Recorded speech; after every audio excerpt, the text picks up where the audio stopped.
Bonjour et bienvenue à la capsule Parents-enfants. Cette semaine, pour les adultes, j'ai parlé de diminuer le temps sur les réseaux sociaux pour augmenter leur productivité. Pour ce qui est des enfants, cette semaine, ça va être un peu différent. Mais avant de te révéler la mission de cette semaine, laisse-moi te révéler quelques faits. C'est un sujet qui touche tout le monde d'ailleurs, mais un petit peu plus les enfants puisqu'ils sont en développement. Les données que je m'apprête à te révéler sont issues de recherches récentes. Je veux te parler d'écran, c'est-à-dire la télévision, les cellulaires, les tablettes, les ordinateurs, les consoles de jeux, etc. D'après toi, ont-ils des impacts sur les enfants? Suite à des études récentes et des observations sur mon garçon et sur d'autres, j'ai fait ma propre idée sur le sujet. Mais commençons tout d'abord par les données. Selon des études, la tablette, par exemple, peut permettre de découvrir, apprendre et s'amuser. Par contre, là où cela peut devenir nuisible, c'est dans l'excès. Comme toute bonne chose, trop, c'est comme pas assez. L'idéal, ce serait que ton enfant puisse continuer de jouer avec ses autres jeux, ses autres jouets, pour développer ses autres capacités. Aussi, il a noté que pendant qu'il est sur son écran, il n'y a pas d'interaction avec les autres, ce qui peut créer l'isolement. Une étude de l'Université de Calgary démontre que les enfants en bas âge qui passent trop de temps devant leur écran se développent moins bien et réussissent aussi moins bien à l'école primaire. Ils ne parviennent pas à atteindre les cibles de communication et de langage, de motricité et de résolution de problèmes.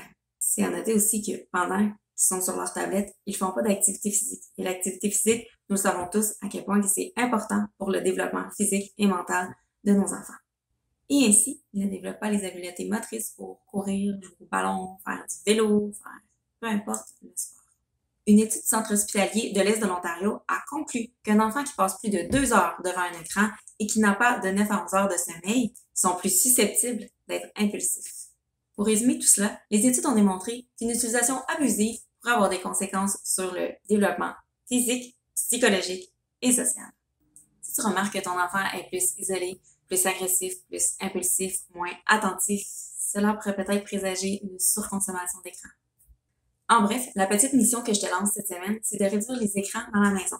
Peut-être de réduire environ 30 minutes par jour pour un enfant de moins de 3 ans et 1h30 pour un enfant de plus de 4 ans. Disons la durée d'un film.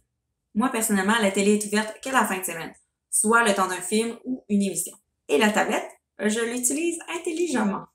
Quand je vais faire mes courses, la tablette, elle est très intéressante pour moi et pour lui. Oui, parce que moi, ça me permet de faire mes commissions en toute tranquillité et lui, ben, ça y fait passer le temps.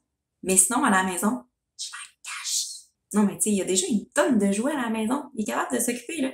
Rien qu'en masse. Fait que, il fait pas pitié du tout, là. Tout est une question d'habitude. Donc, si je ne l'habitue pas comme ça, il est habitué de cette façon. Donc, il s'en plaint pas. Mais s'il est habitué à passer plus de temps devant un écran, si tu y arrives avec l'idée de réduire un temps considérable devant les écrans alors qu'il est habitué, il risque d'être un peu déstabilisé, d'être fâché et c'est normal. Donc peut-être l'apporter d'une façon un peu plus douce, du genre « Hey, ainsi, j'ai pensé à ça et je trouve qu'on passe pas beaucoup de temps ensemble. Tu sais, c'est quoi? Tu me manques. » Fait que je me suis dit que j'allais enlever mon ordinateur, j'allais être moins sur mon téléphone cellulaire pour être plus avec toi. Qu'en penses-tu? Ton enfant, là, il dira pas non à ça. Non, parce que nos enfants, ils veulent notre amour, ils veulent notre attention. Donc, si tu lui accordes cette attention-là, il sera au contraire tellement reconnaissant. Le fait de lui accorder ta présence lui fera un énorme plaisir. Et voilà, je t'invite à partager ma vidéo, à y mettre un beau like, ou si tu as des questions ou des commentaires, n'hésite pas, inscris-les sous cette vidéo-ci. Sur ce, je te dis merci et je te dis à jeudi prochain pour une toute nouvelle capsule Parents-Enfants. Bonne semaine avec tes petits amours!